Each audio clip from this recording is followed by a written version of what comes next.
Oi pessoal, tudo bem? Sejam bem-vindos a mais um vídeo do canal. E hoje eu quero falar com um tema que com certeza vai ficar muito frequente no consultório de vocês aí entre os períodos de dezembro e janeiro, que são as brigas ou os conflitos entre irmãos ou primos, enfim, crianças que convivem por mais tempo. Então hoje a gente vai entender por que isso acontece, dar dicas e estratégias inclusive para vocês e os pais e entender melhor como vocês podem conduzir, inclusive fazendo sessões. Então não perde esse vídeo de hoje que tá muito bacana.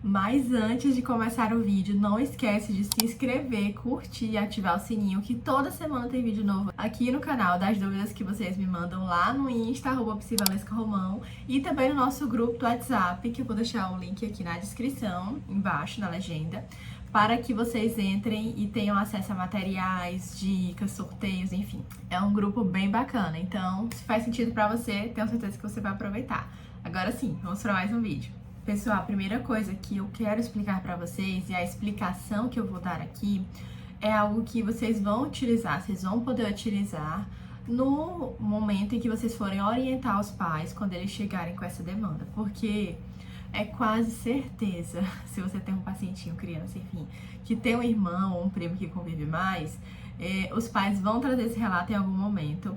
E sempre se repete, seja nas férias de julho ou nas férias do final do ano, de que os irmãos estão brigando mais, de que a criança retrocedeu em relação aos objetivos da terapia. Então, você precisa deixar isso muito claro para os pais entenderem que não se trata de um retrocesso, que a criança não está piorando em relação aos objetivos terapêuticos, mas sim que ela agora está convivendo mais com o irmão.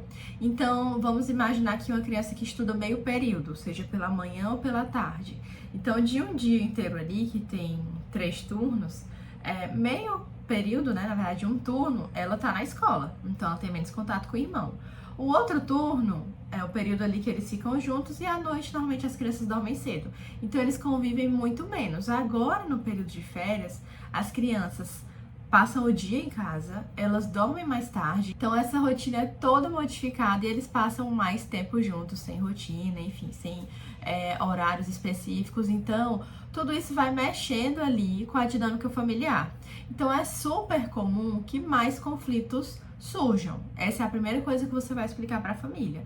Já adiantando que você vai dar dicas, estratégias, mas que você precisa que os pais compreendam o que está acontecendo.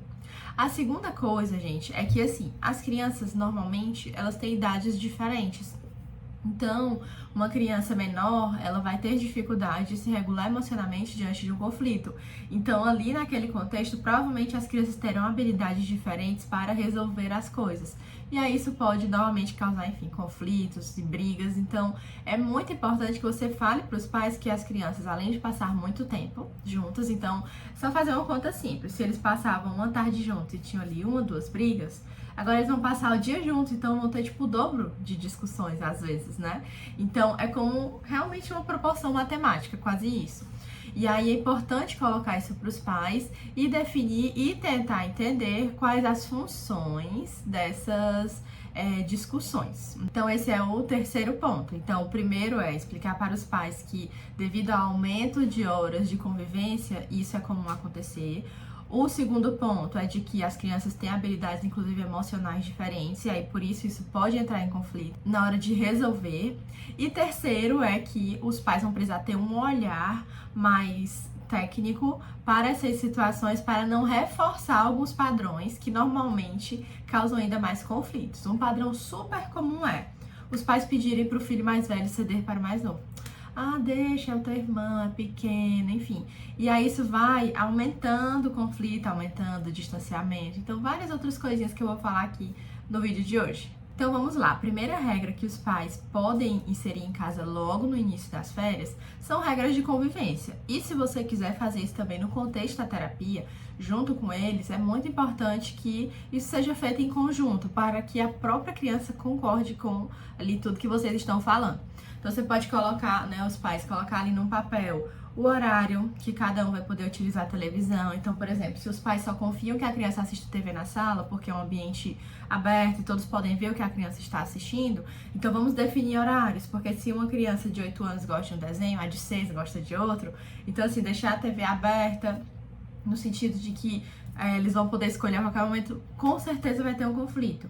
Então, estabeleça horários. Olha, o horário de quarta, de tal hora, de 8 às 10 é do fulano, e de 10 a tanta é do ciclano. Na quinta, aí já inverte. O primeiro a assistir vai ser esse e o segundo vai ser outro. E aí, sentar com as crianças, colocar para elas, ó, a nossa rotina vai ser assim, a gente vai fazer dessa forma, pegar ali os pontos principais de conflito.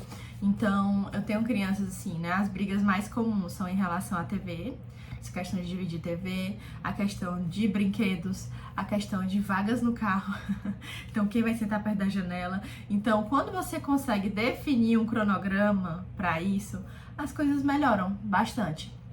Alguns conflitos ali, realmente você não vai conseguir ter uma solução para tudo, porque as crianças ainda estão em amadurecimento a nível emocional, então nem todas as respostas elas vão conseguir dar de uma forma madura, porque elas ainda estão aprendendo. E vocês precisam também trazer isso para os pais, né, de que eles vão ser a ponte, e a forma como eles interferem ou intervêm pode reforçar ou modificar esse padrão de comportamento. Já no contexto terapêutico, você também pode fazer algumas coisas para ajudar a estimular essa boa convivência. Uma excelente estratégia é fazer uma sessão com irmãos. Então, trazer ali os irmãos, entender por que existem tantos conflitos, quais são os motivos, e aí muitas coisas que às vezes os pais não conseguem enxergar como função, motivação do conflito, ali na sessão você consegue e ajuda e dá um arcabouço, digamos assim, de informações melhores para os pais intervirem. Então, eu vou falar aqui para vocês uma sequência de 3 atividades que você pode fazer no seu consultório, sem muitas coisas elaboradas, para conseguir fazer essa interação e essa sessão em conjunto, tá bem? A primeira atividade é tentar ali trazer perguntas do cotidiano dos dois, para ver se eles se conhecem, se eles concordam um com o outro, como eles interagem, como eles estão ali diante de um momento de conflito. Então, separe algumas perguntinhas como desenho preferido, cor preferida, o que o outro faz que não gosta, e aí comece a trazer esses pontos para eles irem respondendo e você começar a entender o que um ou o outro traz que é de incômodo. Então, acho que esse primeiro momento é sempre muito bacana. Uma segunda coisa que você pode fazer é trazer alguma atividade em que eles tenham que resolver conflitos juntos. Então, assim, alguma cartinha, né? A gente tem várias, a cartinha dos dilemas, a gente tem os sacudidos, tem vários jogos que ajudam a criança a ver um problema e tentar resolver. É muito importante que você faça isso na sessão em conjunto, deixando bem claro que os dois têm que resolver o problema juntos. Então, vamos para um exemplo. Existe o irmão 1 e o irmão 2. O irmão 1 tem um brinquedo que o irmão 2 pegou. E quando o irmão 1 foi tentar pegar de volta, o irmão 2 não queria devolver. Como resolver esse conflito?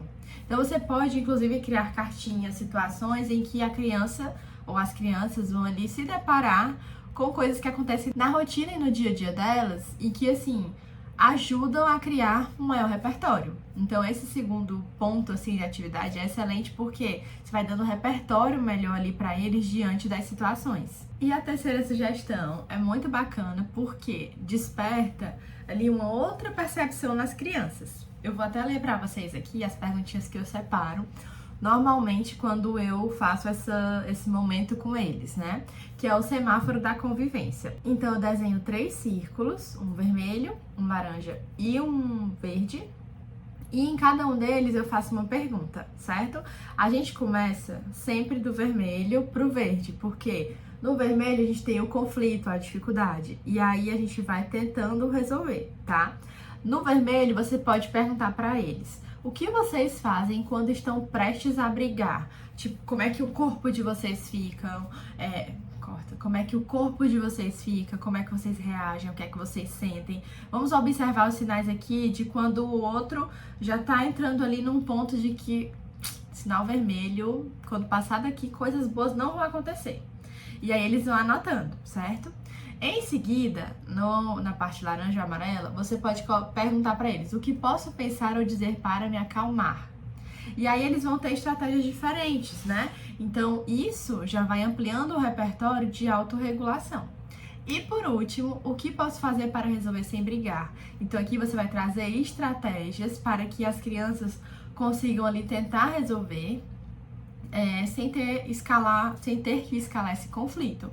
Muitas vezes é chamar a mãe. Se a criança não consegue resolver, é importante que ela conte com o auxílio de um adulto que possa fazer isso da forma adequada. Então, estabelecendo esses 3 pontos, eles já vão conseguir visualizar melhor. Você pode deixar eles levarem essa atividade para casa, para ver com a família e tentar colocar em prática.